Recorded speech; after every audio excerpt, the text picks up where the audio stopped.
Il-Prim Ministru Joseph Muscat ħabbar tibdil fil-kabinett. Kien is-sibt wara nofsinhar li l-Prim Ministru għamel l-aħħar tħejjiet biex jifforma l-kabinett il-ġdid hekk kif il-membri tal-kabinett u membri parlamentari deru deħlin fil-Palazz tal-Girgenti wieħed wara l-ieħor.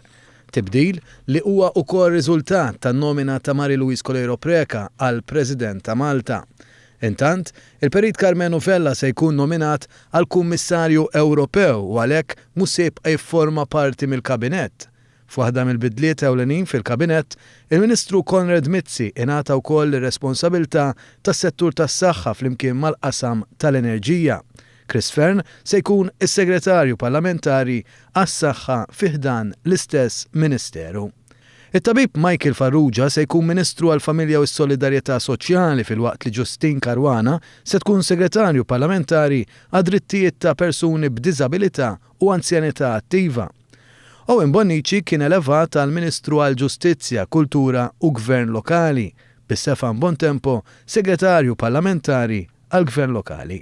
Edward Zamitlu se jkun il-Ministru għat-Turiżmu. Se jidħol ukoll fil-kabinett Michael Falzon li se jkun Segretarju Parlamentari fl-Uffiċċju tal-Prim Ministru responsabbli għall-ippjanar u s-simplifikazzjoni amministrattiva. Chris Agius se jkun Segretarju Parlamentari għar-Riċerka, Innovazzjoni, Żgħażagħ u Sports fil-Ministeru għall-Edukazzjoni u x-Xogħol. José Herrera se jkun is-Segretarju Parlamentari għal kompetittività u tkabbir ekonomiku fil-Ministeru għall-Ekonomija, Investiment u Negozji Żgħar. Iktar kmieni matul il-jum, Godfrey Farrugia kiteb lill-Prim Ministru fejn infurmah li kien qed jirreżenja mill-kabinett wara li kien marraf li kien se jkollu bitla fid-Dekasteru. Farrugia kien offrut id-Dekasteru tal-Familja u l-Politika Soċjali. Iktar tard matul il-jum, il-Prim Ministru u Farrugia iltaqgħu fil-Girgenti u l-Prim Ministru irringrazzjah tas-servizzi tiegħu. Il-ħatriet se jitlu fis-seħħ minna l-4 ta' April wara li Mari-Louise Colero Preca tinħatar uffiċjalment President ta' Malta. Carmelo Abela se jibda jaqdi l-funzjoni ta' kelliem għall-Gvern filwaqt li jżomm il-funzjoni tiegħu ta' whip. Tony Acius De Celis se jkun il-Kummissarju kontra il-Burokrazija. B'dawn il-bidliet il-Kabinett se jkun iffurmat kif ġej.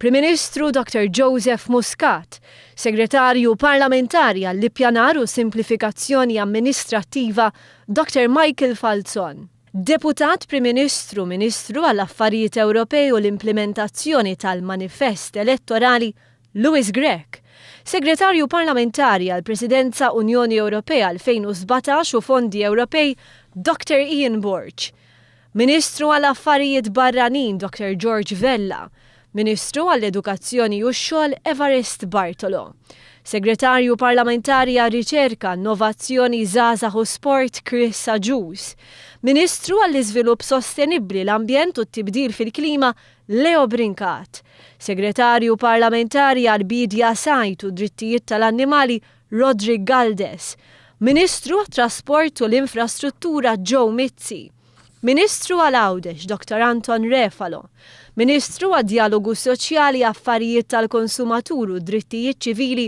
Dr. Helena Dalli, Ministru għall-Ekonomija, Investiment u Negozji Żgħar Dr. Christian Cardona, Segretarju Parlamentari għall-Kompetittività u Tkabbir Ekonomiku Dr. José Herrera, Ministru għall-Intern u Sigurtà Nazzjonali Dr. Emanuel Mallija, Ministru għall-Finanzi l-Professur Edward Cicluna, Ministru għall-Enerġija u s-Saħħa Dr. Konrad Mizzi, Segretarju Parlamentari għas-Saħħa Dr. Chris Fern, Ministru għall-Familja u Solidarjetà Soċjali Dr. Michael Farrugia, Segretarju Parlamentari għad-Drittijiet ta' Persuni b'Diżabilità u Anzjanità Attiva Dr. Justine Caruana, Ministru għall-Ġustizzja, Kultura u Gvern Lokali Dr. Owen Bonnici, Segretarju Parlamentari għall-Gvern Lokali Dr. Stefan Bontempo, Ministru għat-Turiżmu